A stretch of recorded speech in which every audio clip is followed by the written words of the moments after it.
Hello and welcome to our second meeting of our study group for CKAD exam.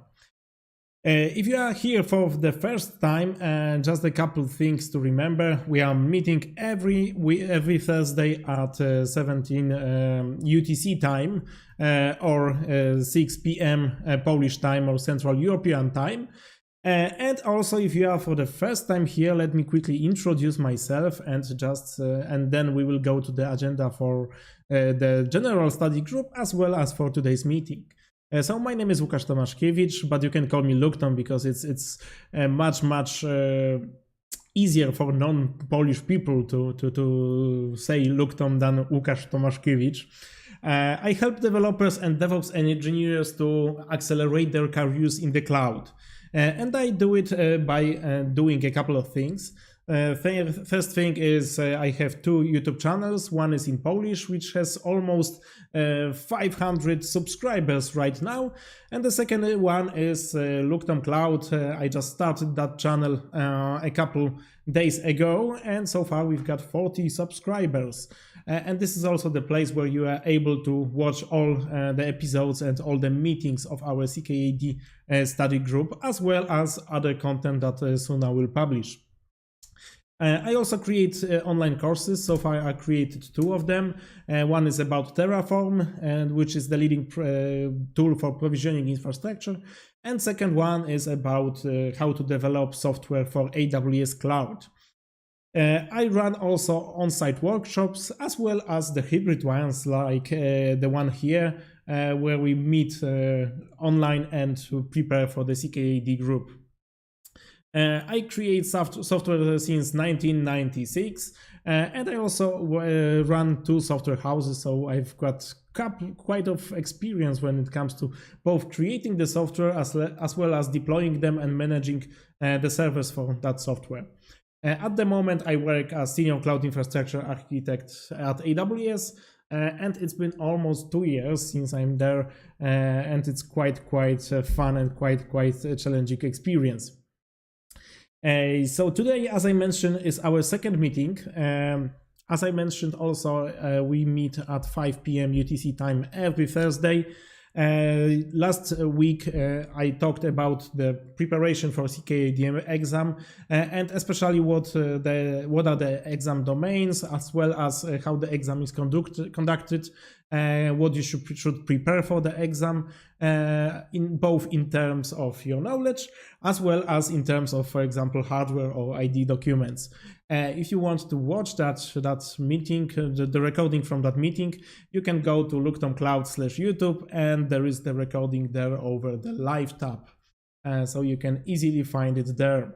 You can also go just directly to Luktom Cloud, and there is a corresponding course there where you also can find all the recordings from our meetings. So today is our second meeting, and I will cover all the things related to Kubernetes basics. So basically, if you are not feeling comfortable with Kubernetes right now, or you feel that you are missing some knowledge, I will try to fill that gaps in your knowledge and also ensure that we are on the same page when it comes to the basics before we dive deep into the exam domains next week. As I mentioned, the next weeks will be devoted to each and every domain of CKAD exam. Starting next week, we will start covering application design and build. Then there will be a 1 week break, and we are back at 16th of February with application deployment, and then with application observability and maintenance, environment, and then services and networking. So that's our plan. You are invited. You will get notification if you are signed up for my mailing list, or you can just subscribe the channel you are watching right now. Just click on the subscribe button below this video, and you will get notified by YouTube that there is upcoming meeting. I hope you already booked your exam day. If you did, then please let us know in the chat what date you you have chosen, and what's that date. So I'm very, very curious if you followed my advice from the next meeting. Okay, so let's move to the main topic for today, which is the Kubernetes basics. Just a joke as a starting point. Kubernetes is everywhere nowadays, and you hear about it everywhere, and it is a leading technology when it comes to orchestrating containers and running containers both in cloud as well as on-premise. So it's really worth knowing how the Kubernetes works and how it's built and what are the components of that Kubernetes. Also, please write down in the chat what's your current Kubernetes knowledge level and what you would like to know more, or maybe a domain, or maybe some use case of Kubernetes that you want to learn more about. And I will try to include that in one of the next presentations. Okay, let's start with Kubernetes architecture, which is quite simple. I mean, at least at first sight. So what we have here, basically Kubernetes consists of two parts. First part is a control plane, and the second part is something called data plane or compute plane. The control plane is here to actually coordinate all the things that are happening in the cluster. We will talk a little more about what are these things in the later part of today's meeting. However, you need to understand that there are some masters which are the part of the control plane, and there are also some nodes which are the part of actual data plane or compute plane. The nodes are here to execute all your workloads, to run containers, and to do all the stuff that actually is important for running your workloads. If we want to go a little bit deeper here, we need to show the architecture, the full architecture picture. And here we've got all important components of Kubernetes, starting with one of the most important ones, which is API server. This component is actually a simple HTTP server that has a couple of responsibilities. First, this is the contact point for all the tools that you are connecting to your Kubernetes cluster. And by tools, I mean both the tools that you are using as the user, as well as, for example, nodes. Nodes also connect to that API server.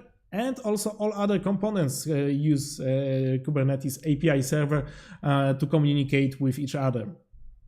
And what are the other components we've got here? Actually, we've got something called etcd. etcd is a backbone of Kubernetes. This is a storage for Kubernetes internal data. This is distributed database, which is in the form of key value storage. So what Kubernetes basically does behind the scenes is it puts all the data, like information about all the objects it has, inside the etcd database. And etcd is distributed database. And what does it mean? It means that it's run on multiple computers, on multiple machines, and then replicates all the data between the nodes. So this ensures that we've got high availability when it comes to the backend storage of the database for Kubernetes. Then we've got other components like scheduler. You can see scheduler here. Scheduler, my responsibility is to actually decide where we should put all the things. So for example, if you want to run a container, the scheduler decides where on which node the container should run and where it should be placed.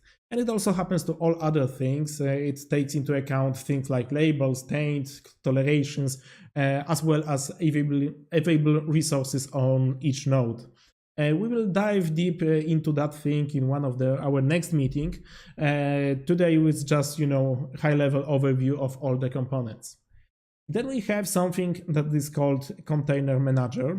A controller manager is something that lets you automate many things in Kubernetes.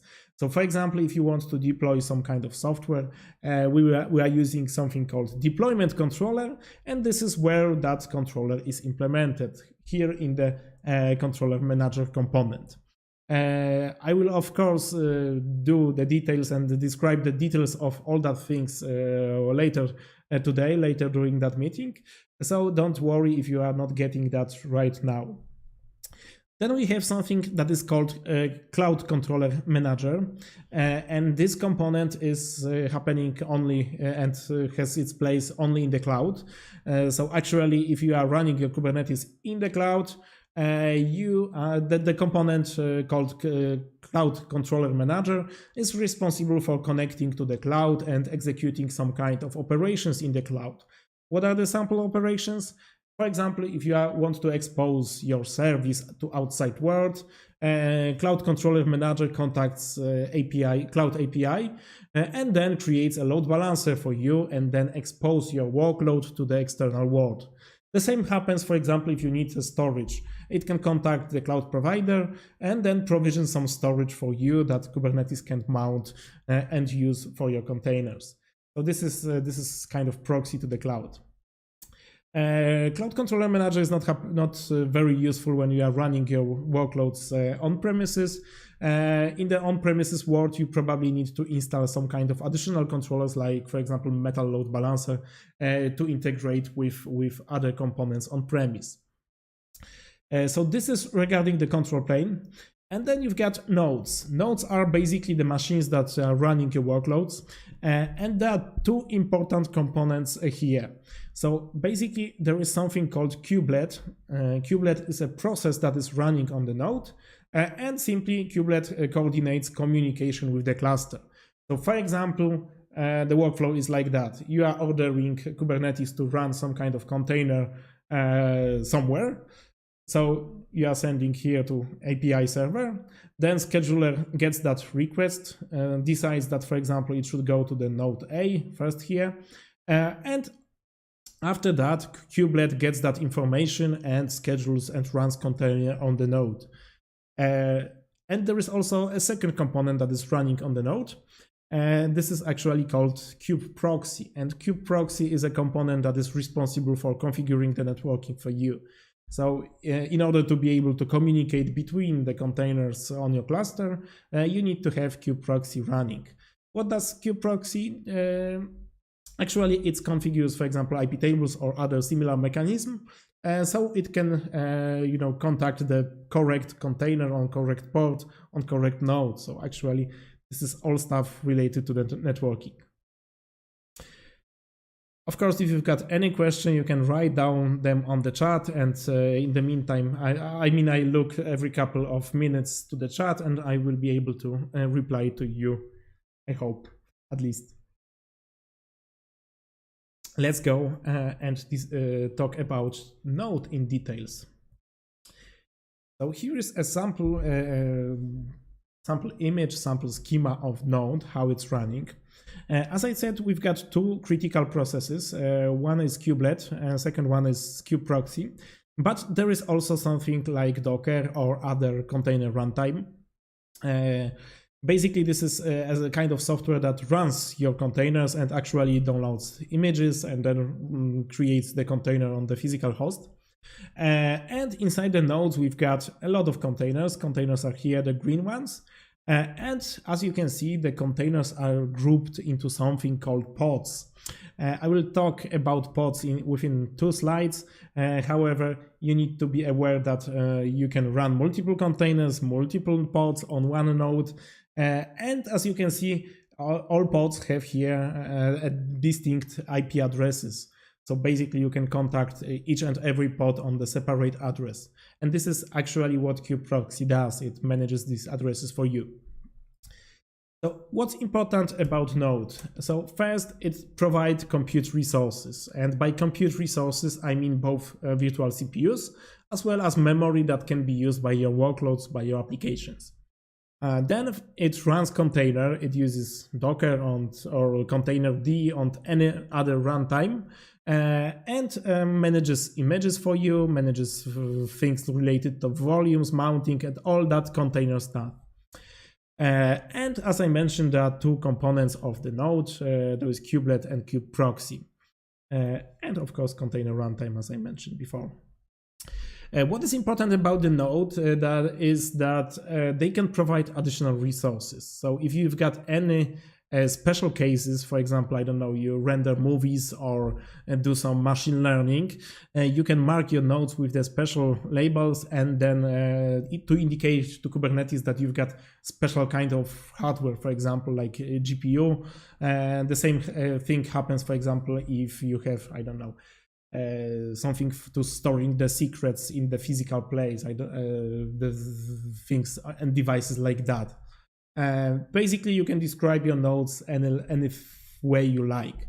For example, in OpenShift, which is a Kubernetes derivative, nodes are described, for example, when it comes to if they are publicly available or not. So a subset of nodes is, designated to be an ingress node for handling the incoming traffic, and this is also something that you can, mark the node that the node has that capability.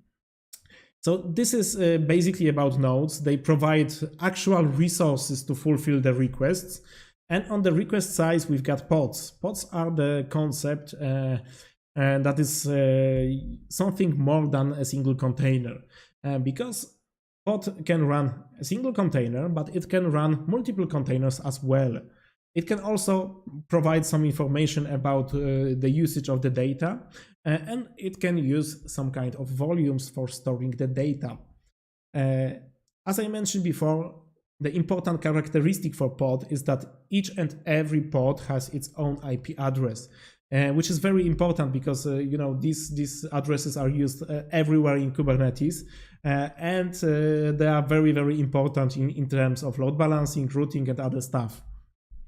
The important part here is that you can think of as pod like a host name. I mean, it has a distinguished host name, it has a dedicated IP address, and you can think of it as a small virtual machine, but for real, it's not a virtual machine at all because these are containers, not the virtual machine.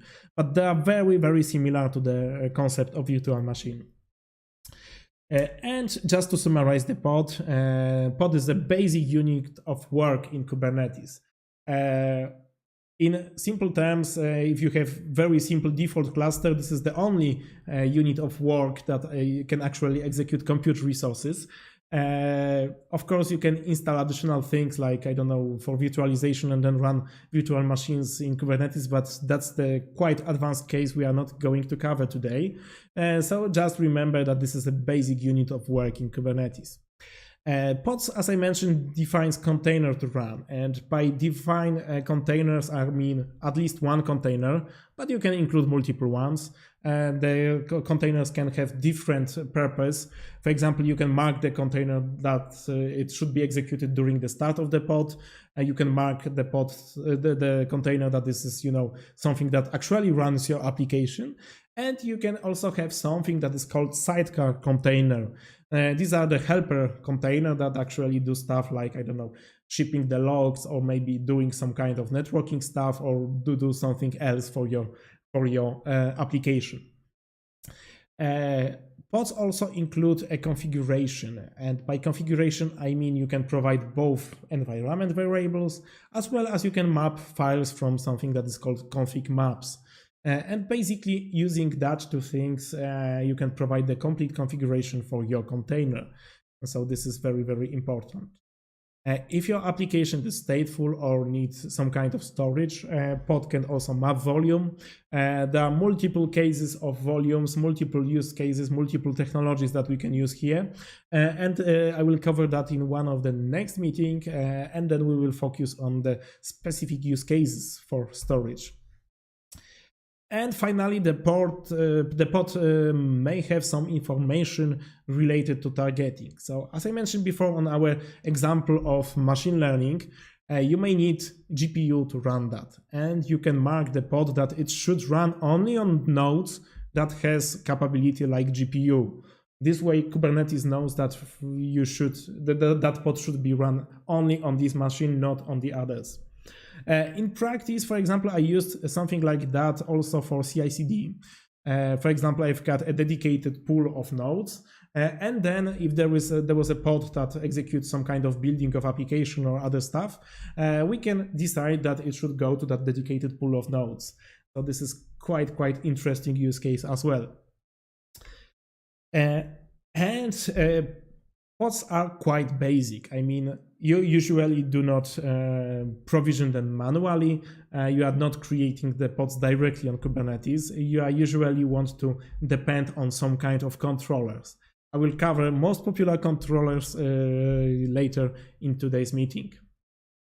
Actually, within the 2 slides. But first, let's see what is the basic manifest for pod. So this is a YAML file. YAML is a format that Kubernetes uses to describe all its objects. And there are a couple of parts of that YAML manifest. First, we've got 2 special lines. First one is API version. It tells us what is the version of that object. It's quite important in Kubernetes worlds because, you know, Kubernetes is developing quite quickly. Some of the things are quite new, some of the things are deprecated, some of the things are in beta, some in the alpha, and here is the version that we want to use. It's possible that, for example, there are 2 versions of one artifact in the Kubernetes, and to ensure that all the features you need are available, you need to select the proper version. And the second line is kind, which describes the exact schema and exact kind of the object that we want to create with that manifest. Here we've got pod. Next section is actually metadata. This is something we use to describe the pod. We can put here things like a name of that pod. We can also label that pod in somehow. You will see the examples later. And we can also make some annotations that are used by additional software or maybe used as a documentation of that specific object in Kubernetes. What is important here is that almost every object in Kubernetes has these 3 lines. I mean, it has API version, it has kind, and it has metadata with name. Almost everyone, there are a couple of exceptions, but you can treat this as a rule. Some of the objects also support specifying namespace here, and namespace is a kind of, you know, subspace of Kubernetes or the group of the objects in Kubernetes. And namespaces are a quite important concept in Kubernetes because on the namespace level, you can, for example, assign permissions to do some things within the namespace. You can also limit the number of and amount of resources you use for the namespace. So, for example, you can create a namespace for your dev team and then set a limit that, for example, you can run only 50 pod in that namespace and you can use up to 4 gigabytes of RAM. This is totally possible in Kubernetes, and this is a concept of namespace. If you don't specify the namespace, it's assumed that it's default, so you can look for the default namespace for that object. Then we have the next section, which is also also something that is common for all objects in Kubernetes, and that section is called spec. This is the specification of the object, and by specification I mean list of all properties of that object. And here, in case of pods, we've got the following property, which is called container. And here we can specify a couple of things like name of the container, image of the container, as well as pods that we want to use for that container. We will dive deep into all the possible things and all the things that you should put here in that manifests in our next meeting, which will be devoted to application design and deployment as well. We'll cover that also in that part. So these are the pods. Just to summarize, pods say Kubernetes, I need to run that things that are described within that manifest, and then Kubernetes takes that manifest and then processes that to put and run that containers on some of the nodes. I hope it's clear so far, because we are going to the next part, which is related to containers, and I will describe a couple of most popular containers and the containers that are built in within the Kubernetes. Okay, so what is the container and what is its role? Actually, controller, sorry, not container, controller, of course. So controller run pods in some specific way. And what I mean by specific way, there are multiple kinds of controller. Some of them are, ensuring that you want to run a number of replicas of that pod. Some of them ensure that, for example, you run a pod on each and every node. Some of them run your pods by schedule, and we will dive deep into that within a second. What is important here is that controllers usually run on master. I mean, all the controllers I'm going to describe today are actually running on master. They are built in within controller manager component of Kubernetes, but there is a possibility that you may have more controllers or additional controllers in your Kubernetes. This way you can just install them, as typical Kubernetes application, and they will be able to do some additional stuff, provide some additional functionality for your cluster. A good example of such controller is, for example, Set Manager, which is running a controller loop and is able to get a TLS certificate for your application. The logic and pattern is the controller here, but this is, not built into Kubernetes. This is actually external application. And you may wonder, what are the built-in controllers in Kubernetes? Actually, there are a couple of them. First one is deployment. Then we've got something called replica set, stateful set, daemon set, job, and cron job. And now I'm going to describe briefly each of them, starting with the deployment. As I mentioned before, a deployment is running on master. As you can see, there is an icon representing a deployment here. And as you can see, this is the container and the pod that was created by that deployment. What is the characteristic of the deployment? So I can say it's most popular type of controller. Basically, when you start learning Kubernetes and when you want to deploy simple apps, you are probably going to do that with deployment. This is the simplest one, most obvious one, and also quite high level one. So you don't have to go and know all the details of Kubernetes just to use the deployment. The role of the deployment controller is actually to coordinate deployment of your application.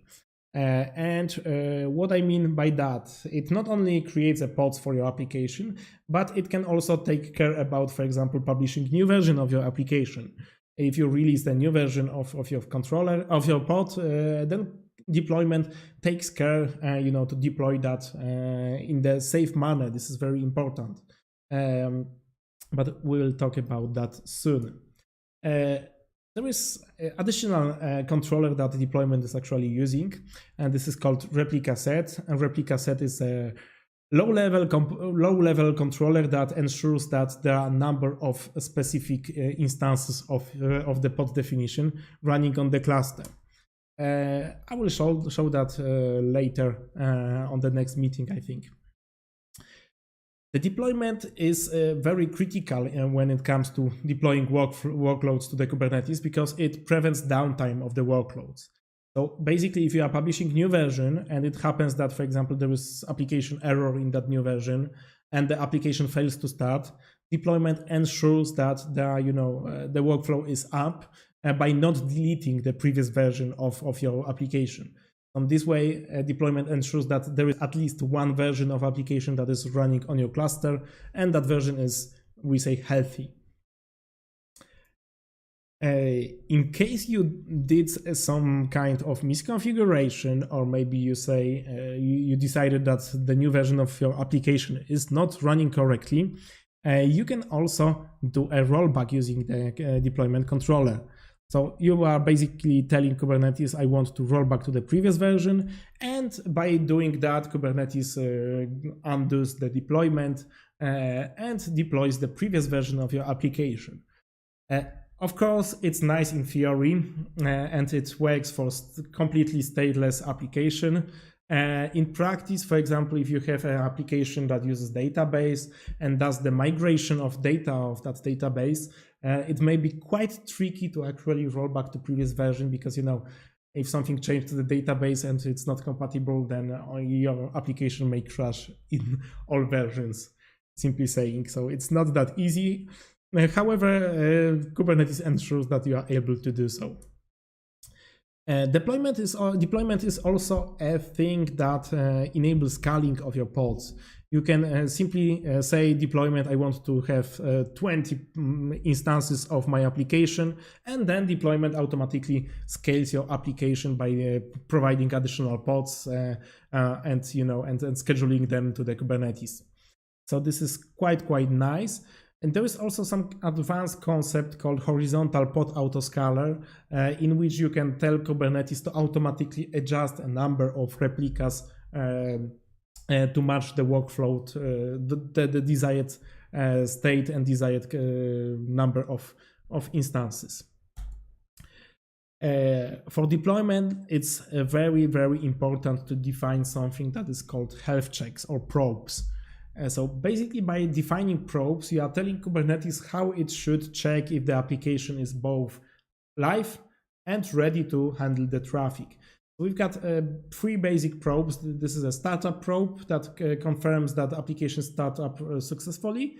There is a liveness probe, and that probe checks if the container is actually running and your application is, for example, not crashed or hang up or did any other stuff. And there is third health check that is called readiness test.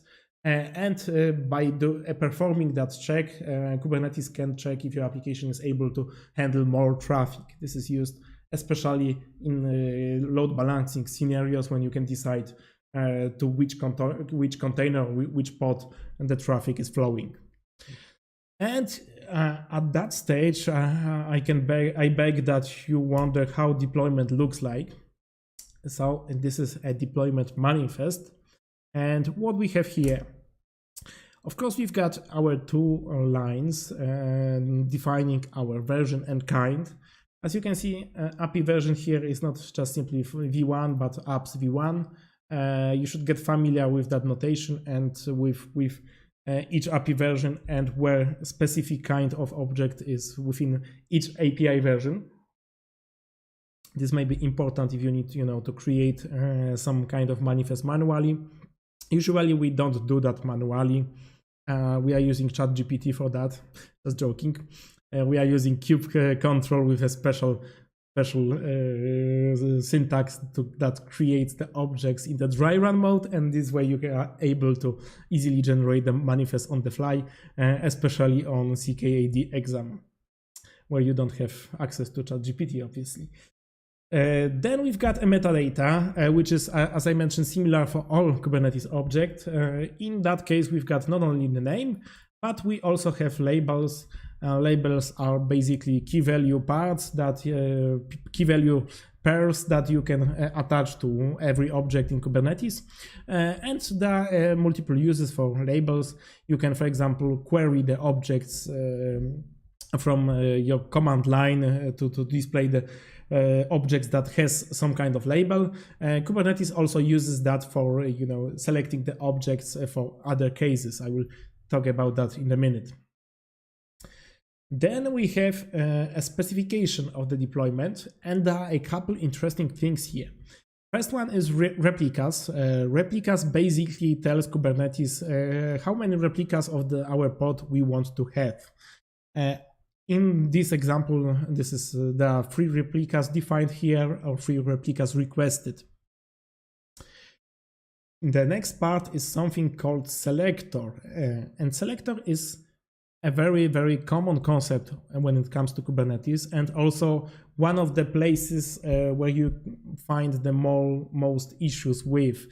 So basically the idea here is that this selector selects which labels to match. And here are the labels that we need to define. So basically, in order to work, we need to have both here and here the definition of app and Nginx. If it happens to have a difference here, it might be the reason why something is not scaling good, or maybe Kubernetes is not working as you expected. Hopefully, in new versions of Kubernetes, during the deployment creation, Kubernetes checks if these selectors are matching. However, that's not always the case. As you will see soon in other objects with selectors, this is not always the case. It doesn't get verified every time you deploy something to Kubernetes. So you need to ensure by yourself that the selectors are matching. And by the way, selectors are a nice way to describe that workloads because it allows you to have loosely coupled things. So basically, you are not, defining a specific deployment by name or something else.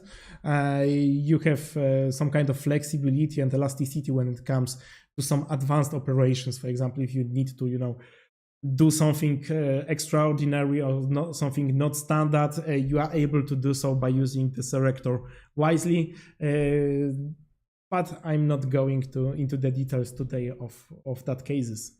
For today, just remember that these selectors need to match. Then we have a spec that defines our pod template. And what I want you to focus on right now is that we've got 2 levels of that spec. So basically on the line 7, there is a specification of the deployment. And then within a specification of deployment, we've got specification of the pod that will be deployed by Kubernetes. So just remember there are 2 levels of that specification. First one is for deployment, and then there is something, the child spec that actually contains the description of the pod that will be created by Kubernetes.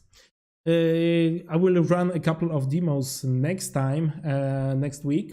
And I will show you in practice how it looks like. I will probably also deploy some tools to visualize how things are happening.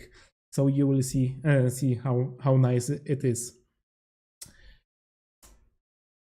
And then we've got a couple of operations related to the container itself. So first line is all about updating the version of your container. So for example, what we are doing here, we are telling Kubernetes to update the image of that specific deployment, and we want to set the image for the container called Nginx to this specific version of our template. So basically, if you execute that line, Kubernetes will start rolling update of your current deployment and will start to run the new version of your infrastructure, of your container and of your pod. The second line actually describes and tells us what is the status of that rollout. In simple cases, and with the example we saw on the previous slide, I mean that one, it will be probably instant. We don't have any health checks, we don't have any startup checks, anything like that. So it will be probably instant or just will take a couple of seconds. However, if you have big applications that takes time to start up and bootstrap, then and also, for example, it needs some time to make our health checks healthy. It may take even a couple of minutes, and using that second line, you are able to monitor that deployment. You can see the status of that. You can see potential errors and issues with the new version deployment. By using the third line, you are able to see all the versions you've got deployed to your clusters, as well as history of changes. And by executing that third line, you are able to inspect previous version, and then by doing undo commands, you can move back in time and restore and roll back your application to one of the previous version. With the default syntax provided, with only the name of the deployment provided, it basically rollbacks to the previous version, but using advanced syntax, you are also able to specify to which exact version you want to roll back. As I mentioned, I will be showing that next time on the demos I'm preparing.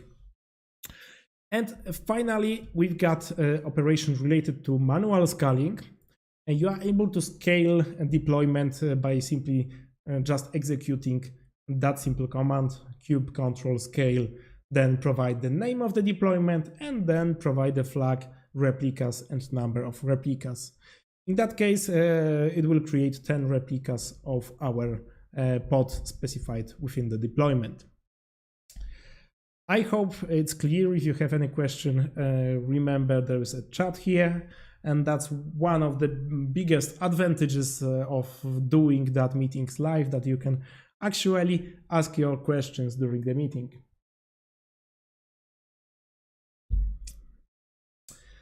And let's move to the next part, which is related to the second basic concept. It's services. These are services. And what is happening here? Actually, quick introduction. So far, we use the deployment to deploy a set of containers, but you may wonder how actually we can connect to that containers, how we can connect both from within the cluster. For example, if we've got microservices architecture where we deploy multiple applications to one cluster, or maybe you wonder how to expose your application to outside world to allow traffic to flow within the cluster to your application. And so basically this is where services are showing, and services are very useful, and actually this is a necessary concept to expose your services to outside world. And what we've got here, this is the sample schema from Kubernetes documentation. And as you can see, we've got two deployments here, deployment A and deployment B. You can see that each deployment has its own labels. So for example, for deployment A, we've got a label app equals A, and for deployment B, we've got app equals B. And as you can see, Kubernetes provisions a pods here with the following labels. So actually, these labels are created by deployment. We've got 3 instances or 3 pods using deployment B, here, here, and here. And we've got 1 instance of deployment A. And now, with that dotted line here, this is a representation of the service. And service uses the mentioned before selectors to decide to which exactly pods it should route the traffic to. So basically, if we say service B, please route the traffic to all pods that have a matching label of app equals B, then the service will try to find all the pods that are matching here. And as you can see, it consists of these 3 pods. And basically, this is the service B. The same happens here. We've got only 1 instance and 1 pod with label app equals A. So basically, the service only is here. And there are a couple important things on that schema. As you can see, we've got 2 nodes here, represented by that hexagonal thing. And the important thing here is that service spans across multiple nodes. So for service, it doesn't matter on which node the pod is running. It's only important to match the label, whichever node it's running on. So service is the concept that spans across the whole cluster. So that's one thing. And the second thing is that, as you can see, service by default has its own IP address. And usually it's within the different range than with pods. For example, here you can see that this is within the subnet 10.10.10. And here the service is within the subnet 10.10.9. And this is also a very important concept, especially in terms on-premise work, because you are able to, for example, forbid external traffic to IPs related to the pods. But on the other hand, you are able to allow traffic to the services. So this is the concept. Just to summarize services, they provide service discovery, and by that I mean not only in terms of routing the traffic, but also some of the things in Kubernetes are using services just to find the proper pods. Services provide simple load balancing, and by that I mean if you have service and you contact the IP of the service, Kubernetes simply tries to route the traffic to any pod that is healthy, that is ready to handle your traffic, and you don't have many options to specify how you want to load balance that traffic. And this is very, very simple load balancing. If you need something more sophisticated, there are other solutions to handle that. And what is important here, that services provide some kind of abstraction over pods when it comes to the networking. And by that, I mean, you don't have to worry where are the pods. You don't have to worry on which node the pod is running and how to contact it. You just need to worry how to contact the service, and the service provides abstraction over single or multiple pods. It also abstracts all the things related to rolling to the new versions, as well as things like, for example, if your application crashes or becomes unhealthy, then Kubernetes automatically adjusts that on the service level by taking out that instance from the service registry. Using the services, you are able to expose workloads to the external world. The easiest way is to actually do that using load balancer. And I will cover that within a minute, because you need to be aware, and this is also important in terms of our exam, that there are a couple of types of service. Actually, the most common one, and if you don't specify on the type of the service, it's created as a cluster IP. And that service with cluster IP is visible only within the cluster. So basically, it does not expose that service to outside world. It's only visible for other pods that are running on the same cluster. Then there is a second type of service, which is called node port. What that service does is actually on every node, it opens a port, a specified port, and then allows traffic to come from that port to the pods on the cluster. This type of service is usually used in on-premise world. In cloud scenarios, I don't remember if I ever used that. However, both in on-premise as well as edge cases, this is a nice workaround how to expose the things without using external controllers like Metal Load Balancer. Finally, there is a load balancer type of the service, and by using load balancer, you are actually telling Kubernetes that you want to have a load balancer for that, and you want to expose that within load balancer. And here is the part that Cloud Controller Manager comes in. So basically, if Cloud Controller Manager sees that there is an object of the types of the kind service with the type load balancer, it basically provisions a load balancer in the cloud for that service and then routes the traffic accordingly. And finally, there is also one special type of the service, which is called external name. This is a simple alias. For example, if you want to abstract some external resource, like, I don't know, database that is hosted outside of the cluster, you can create a special service called with the type external name, and then specify where exactly you want to route that traffic.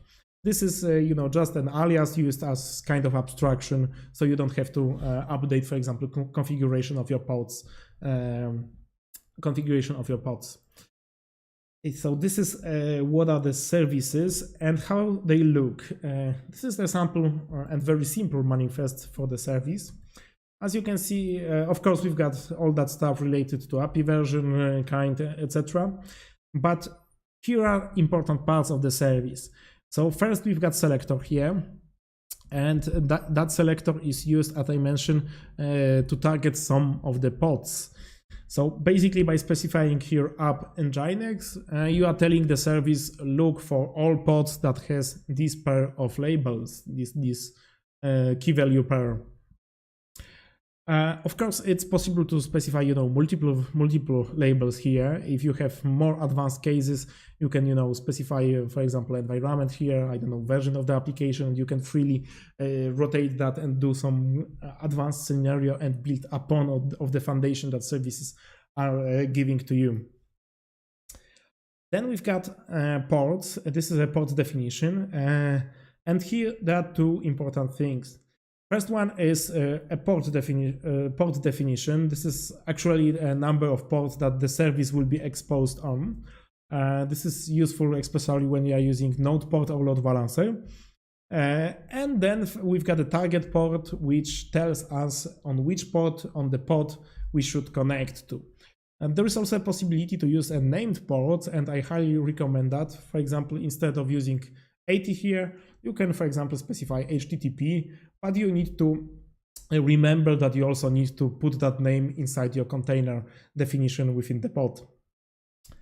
And finally, we've got that type. As you can reason from that, this is an internal service that is visible only within the cluster. So this is it. So services are very, very basic thing, and most of the issues with connectivity and things related to that are usually related to the service. Usually issues happen when the selector is not properly defined, or maybe a port mapping is also not properly defined. If you have any issues with connectivity using the service, you just need to ensure that these two things are adjusted and aligned of both sides. So now it's time for stateful set. This is another controller I'm going to talk about. I hope you are not yet tired with all that stuff. This is just a very basic things, and we will be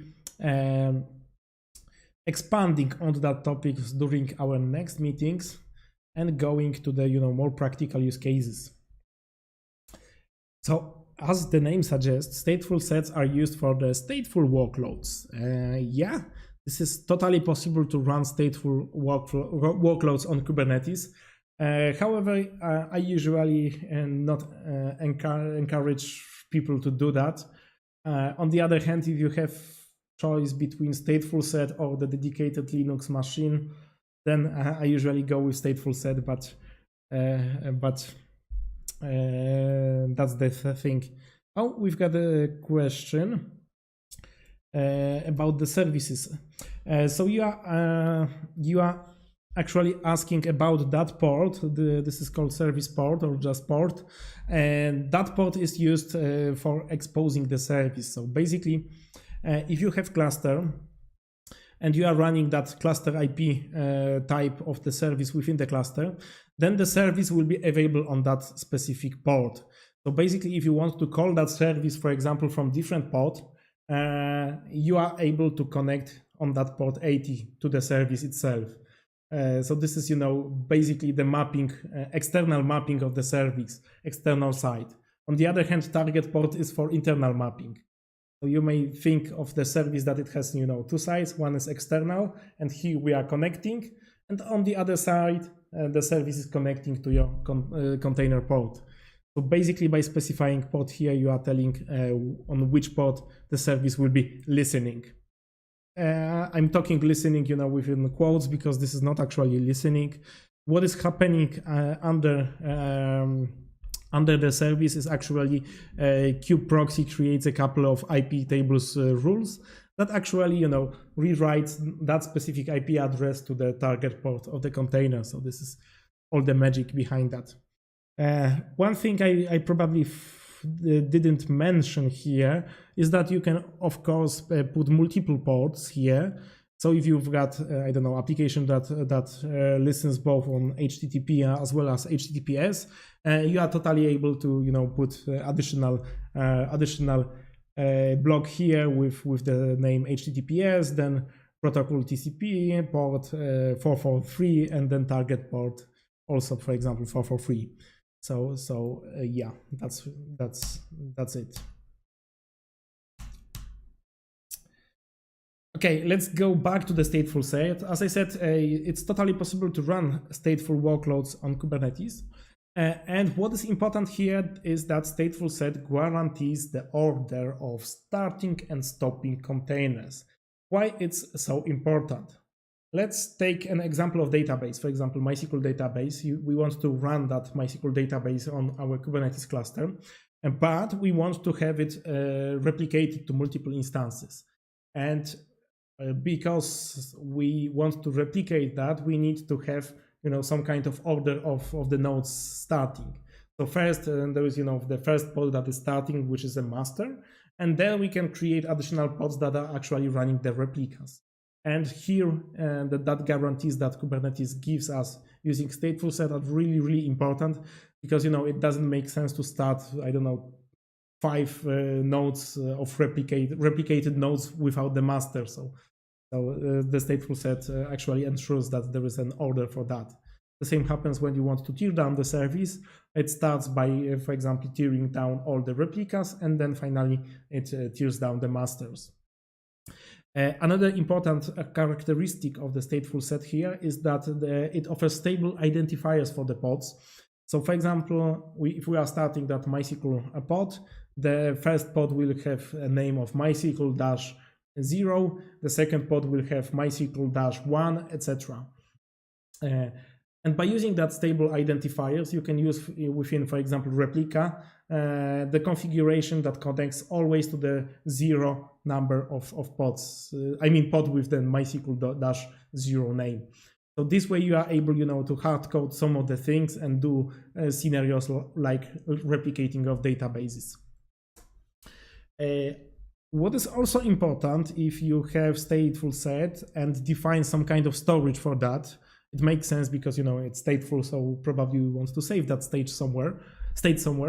It always maps to the same storage. So if you create, I don't know, 5 replicas of pods, you are guaranteed that the pod with ID 0 will always get the same storage volume every time we run that pod.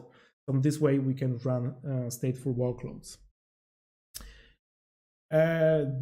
This is just a detail. I won't dive deep into that, but it may be something that will be important on your exam, and I want to just mention here, so you will be careful after we dive deep into stateful set in one of the next meetings.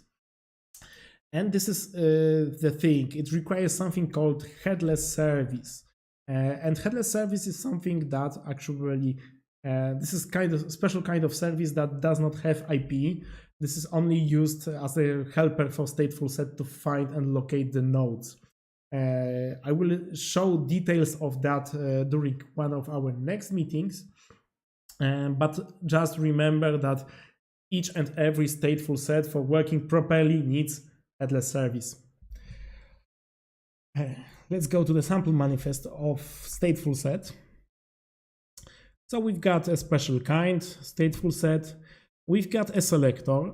This is the similar case as we had with our deployment. So basically we need to match the labels we've got here in the selector with the labels that we've got defined here in the template. This is also important detail here. As you remember, in deployment controller we've got spec here, but in stateful set we've got template word used instead of spec. So just be careful when deploying that things. And within that template we've got, of course, a spec for the container, for the pod itself. So as you can see, we've got spec, template, spec. So third level of being deep into that thing. And this is the specification of the controller itself. Oh, I see I've got some kind of typo here because it should be to the line 26. And we've got a couple of things specified. For example, we've got the things that you saw before. This is Nginx definition. We've got some ports. As you can see, this is an example of named port. So we are telling this port name is web. And this is something new. We've got actually a volume mounts. This is, I don't go into details, but this is the structure that allows you to declare some kind of volume, some kind of storage for your stateful set. So if you need to store some kind of files on your disk, you're just putting something like that here. And then Kubernetes takes care after provisioning all that stuff. Okay, we've got 1 hour of meeting already. 1 hour already passed, but hopefully got only daemon set jobs and cron jobs to describe, and then we will finalize our meeting with ingresses. So just stay with me for a a couple minutes more. Daemon sets. This is also the object that is built in with Kubernetes, and this is an object that is quite often used, especially if you have any additional things on the cluster. Deployment set is used when you need to run some kind of node on some kind of pod on every node. So basically, there are a couple of use cases for that. For example, if you've got something related to the storage. The example of that is that we have on-premise cluster for Kubernetes, and we want to have some kind of replicated storage on each node. So basically, by using daemon set, we schedule some kind of application that takes care about providing that storage and replicating that within between the nodes. Another use case is log collection. We can run some kind of agent on the system, and that agent can take all the logs that are produced by our containers or maybe by our node, and then it can, it can send that to some central place. Next example is monitoring. We can deploy some kind of monitoring agents that actually collect information and metrics related to both containers as well as our nodes, and then again send to some kind of central dashboard. Then we've got very popular use case, which is antivirus, anti-malware software. For example, in financial institutions I worked for, there were a requirement to deploy anti-malware and antivirus software for every instance we've got. And you can easily do that using the daemon set. You can just schedule that kind of pod to using the daemon set to every node, and then it ensures that it's running. And finally, we've got a manifest for our deployment set. There are a couple of interesting things here. There is, of course, there is a selector that also needs to match here. There is something called tolerations. This is something that you often meet when you are investigating manifests for daemon set. And for example, these tolerations let our software to run on the control plane. This is taken from one of the cluster I deployed a couple of years ago, and that was on-premise cluster. And as you can see, we need to add some kind of tolerations to run that daemon set on the master nodes and control plane nodes. So just as an something interesting here. What else do we have here? The other is just standard configuration of the pod here. We've got some kind of container and some volume mounts. Nothing interesting. Just remember that daemon set schedules some pods to all nodes. And finally, we've got our two final controllers that are built in within a Kubernetes. And both these controllers are meant to run some kind of jobs of our cluster. And first controller is jobs controller. It's meant for running one-time jobs. What is important here, we can schedule a number of jobs and we can specify how many % of that tasks needs to be completed in order to tell Kubernetes that the whole job is completed and you don't have to repeat that. Kubernetes jobs has retry abilities. We can specify both how many times we want to retry our job and also what are the backup strategy or the retry timeouts. Jobs can run in parallel, so if we've got any kind of batch computing, then we can run parallel jobs that just can take care of our stuff. And typical use cases are things like DB migrations, one-time setup jobs, batch processing, and other admin jobs. By the way, this is a good practice to implement database migrations as one-time jobs. There is something called 12-factor app. If you just Google that, it's kind of framework for creating cloud-native application. And one of that factor from that 12-factor app is to actually run migrations as one-time jobs.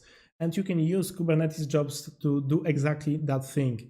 This way you can ensure that, for example, your application is not performing DB migrations during the startup, and also this way your application doesn't have to have high permissions for database access using data definition language. You can limit the permissions, make your application more secure by doing that, and by moving that DB migration part to the job with elevated privileges for database access.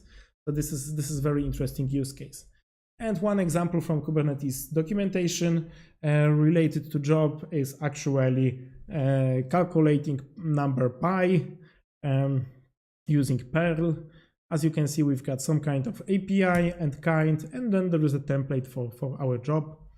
And there is also a limit of how many times we are performing backoff in terms of failure of that container. So this is the job controller. And finally, we've got cron jobs controller. As the name suggests, a cron job controller can run some pods on schedule. So basically, you can use the cron line syntax, with that 5 or 6, depending on the implementation, stars or other specifications. And you can decide that you want to run that job by that schedule. You can, of course, set a concurrency policy. This is especially important, for example, if you are scheduling backup creation using your cron job. You can set that, for example, there is only one job for that backup possible running simultaneously. And this way you don't, end with exhaustion of the IOPS of the storage because you've got multiple concurrent backup things. So this is interesting use case. And as I mentioned, usually use cases are related to backup of the things, or maybe other admin tasks like, I don't know, cleaning up old container images, cleaning up all other things, I don't know, logs or other stuff, or maybe updating antivirus software or restarting your instances every now and then, or doing all other stuff. And this is a sample manifest for the cron job. As you can see, we've got a schedule here and then a job template. And actually, I don't like that, Kubernetes is not unified when it comes for the naming here, because as you remember, in job, we've got template here, and in cron job, we've got job template, which causes issues from time to time, especially if you are not, you are writing from the memory, then you may forget that you should include here job template, but in job you should include template, not job template. So I don't like it, to be honest, but what can I do about it? And there is also, multiple levels of nesting here. So you got job template, then we have spec, then we have a template, then we have spec, and then finally we've got a specification for our containers. There is a logic behind that, but it's not very obvious, especially if you are just starting with cron jobs. It may be, kind of strange to have so many levels of nesting. Okay, so these were a controller for the cron jobs. And now we've got something that is called ingresses. So we are finally finishing the part that is related to running the containers. It's important, to know there are some cases and use cases for the controllers, and when we should use each and every type of that controller, because this is something you may encounter on the exam. And if you are asked to run a controller, run some pod on each and every node, you need to know that you need a daemon set for that, not a stateful set, etc. So it's actually quite important to remember all that built-in containers, controllers. Sorry. And finally, one final concept that is quite basic and that is also built in within the Kubernetes, and that I want to cover during this meeting is actually an ingress. So what is an ingress? Ingress is something that allows us to more sophisticated handling of incoming traffic. As you remember, using the service, we are able to just simply expose some kind of service to outside world using the load balancer or node port. And basically by doing that, we are just opening the port somewhere, and we can handle the traffic like that. By using ingress, we can do it in a smart way, because not only we can expose specific ports, but we can also do things like, for example, routing based on the domain name or routing based on the path. And other stuff I have on my next slide. So as I said, we can, for example, use virtual hosts or domain names and say that for this specific domain, we want to route that to the service number 1. And for example, for another domain, we want to route that to the service called B. We can also tell our ingress to terminate the traffic at edge, so we don't have to, implement all the things related to TLS termination and certificate management within our app. So this way, we are saving time on the development side by simply offloading that stuff to the ingress. And by using the ingresses, of course, it depends on the ingress you are using, but it can also act as API gateway. We can specify that, for example, specific paths are pointing to the specific microservices. And by doing that, we can create kind of API gateway for our microservices. Of course, some of the ingresses can also do the things for you, like authentication, especially using OAuth or other things, and many, many more. By using ingresses, you can also save a lot of money on load balancers. For example, if you are deploying load balancer in AWS environment, it costs you somewhere around $25 per month, depending on the region and configuration, and also traffic. And let's imagine we've got 100 microservices. If we are to expose all that microservices using just the load balancer, then we are going to pay a lot. On the other hand, if we create some kind of API gateway using the ingress construct, we can just do all that stuff using a single load balancer pointing to the ingress. So actually, you can save a lot of money using the load balancer. Using the ingress. And in most cases, our ingress requires something that is called ingress controller. And by that, I mean, okay, ingress is something built in within the Kubernetes itself. However, if you want to have that, I don't know, on-premise or in the cloud, working in the specific way, you need to install some kind of ingress controller. And there are many of them. We've got something called Nginx ingress. We've got Traffic, which is also quite good, and I use it many times. There is also a project called Kong, like King Kong, which specializes with creation of API gateways, and you can select one of the ingress controller, then deploy that to your cluster, and it takes care about handling all that incoming traffic. And finally, this is a sample manifest for ingress. So we've got API version, and this is interesting one, networking K8SIO/v1. It's worth remembering. And then we've got kind ingress.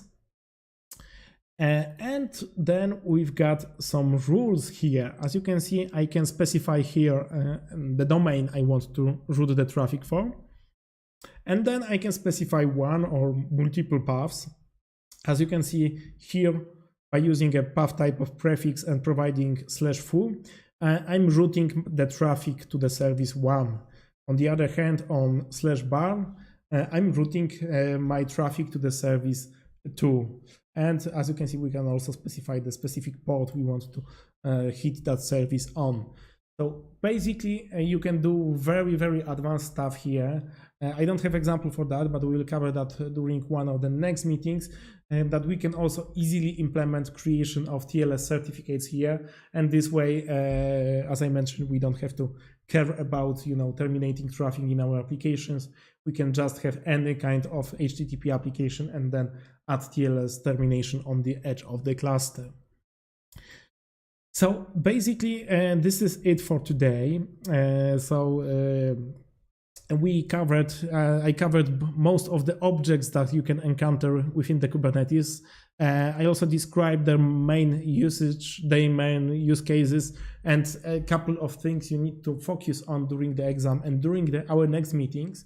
And regarding the next meeting, just to remember, this is today's meeting, and next week I want to invite you to the meeting related to application design and build.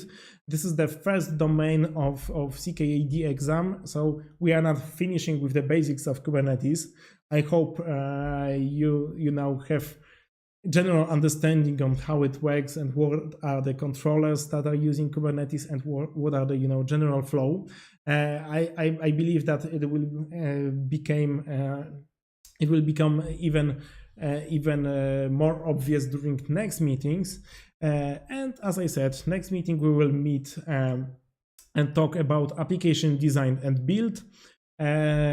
We of course meet at the same time, so it's 5 p.m. UTC time or 6 p.m. Central European time, and then there are a couple of meetings to follow.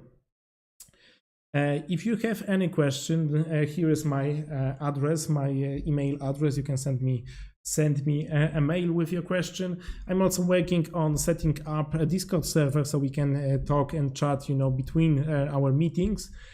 Probably I will schedule a Q&A session next week. However, I'm not sure if it will be next Tuesday or maybe Tuesday within 2 weeks, because I haven't my schedule confirmed from next Tuesday. But there will be ability to talk face to face, of course, on online meeting. I highly encourage you to visit looktomcloud.com/YouTube. You will find the recording of this meeting there. If you want to remember something or recall something from today's meeting, then just go there. You will also find the material from the previous meeting there, and soon there will be another materials that I'm going to publish. Thank you for today's meeting. If you have any question, I will be here for 2 or 3 minutes, so you can just write down your questions. If not, you can always write an email to me and just ask your question.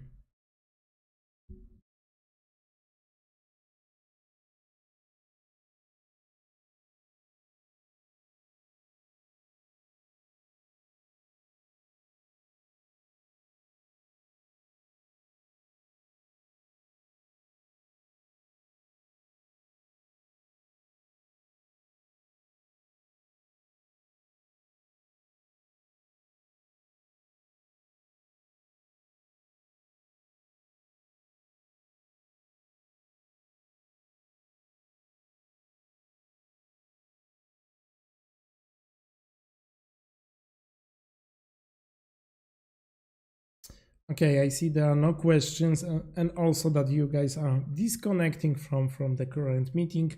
So thank you for being here, and I highly encourage and invite you to join next week. I will send mailing for you just to remember, just to remember and be there. So see you and have a nice evening.